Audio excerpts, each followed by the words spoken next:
Tonight, former President Trump slamming two of his own top coronavirus task force doctors after comments they made to CNN about the Trump administration's handling of the coronavirus pandemic. In a long, rambling statement, Trump attacks Dr. Anthony Fauci and Dr. Deborah Birx, calling them, and I quote here, two self-promoters trying to reinvent history to cover for their bad instincts and faulty recommendations, which I, fortunately, almost always overturn. So joining me now, CNN medical analyst Dr. Jonathan Reiner. Good evening, doctor.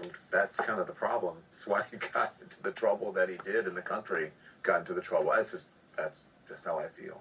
So, doctor, he says that he has almost always overturned the recommendations from Dr. Fauci and Dr. Birx. Nearly 550,000 people have died. So is he basically admitting responsibility?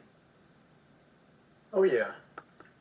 So one of the really remarkable passages in Sanjay Gupta's really great piece with the former administration docs was when Deborah Birx basically admitted that the vast majority of deaths were not preordained. She said that the first 100,000 in the first surge, maybe we could not have done anything about those, but everything that followed could have been potentially mitigated or prevented. So what the former president is saying is that he countermanded, he overturned, as he said, the advice of Anthony Fauci, probably the world's, most renowned infectious disease expert, Dr. Deborah Birx, again, really renowned virologist for decades. He countermanded, he overturned their recommendations, and that's where we are.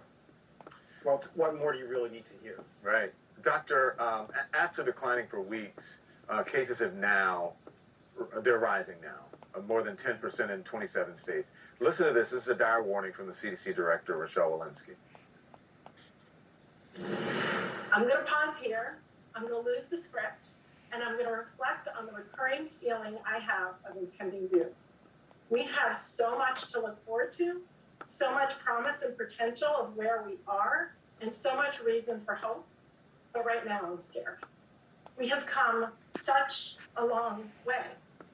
3 historic scientific breakthrough vaccines, and we are rolling them out so very fast. So I'm speaking today not necessarily as your CDC director, and not only as your CDC director, but as a wife, as a mother, as a daughter, to ask you to just please hold on a little while longer. We have been talking for weeks about how we're in a race against the variants.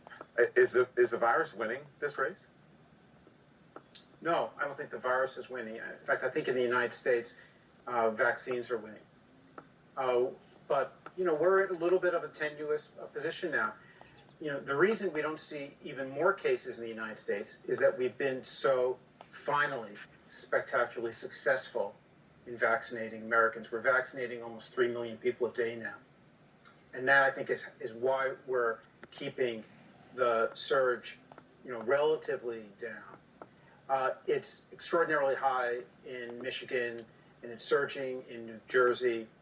It's down in parts of the Southwest and out in California, which is why the national numbers aren't rising so quickly. But I was really proud of the CDC director today. I think she really found her footing today. And I heard her speaking to the country as a doctor, as your doctor, and telling you right from the heart what we need to do, to get through this patch.